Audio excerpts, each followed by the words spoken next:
Hello বন্ধুরা, কেমন আছেন সবাই? আশা করি সবাই ভালো আছেন। তো আজকে আমি বললাম কেরালা। তো কেরালা আমি কাম করবার আইছি।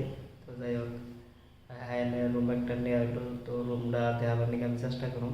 তো রুমটা দেখতে থাকো।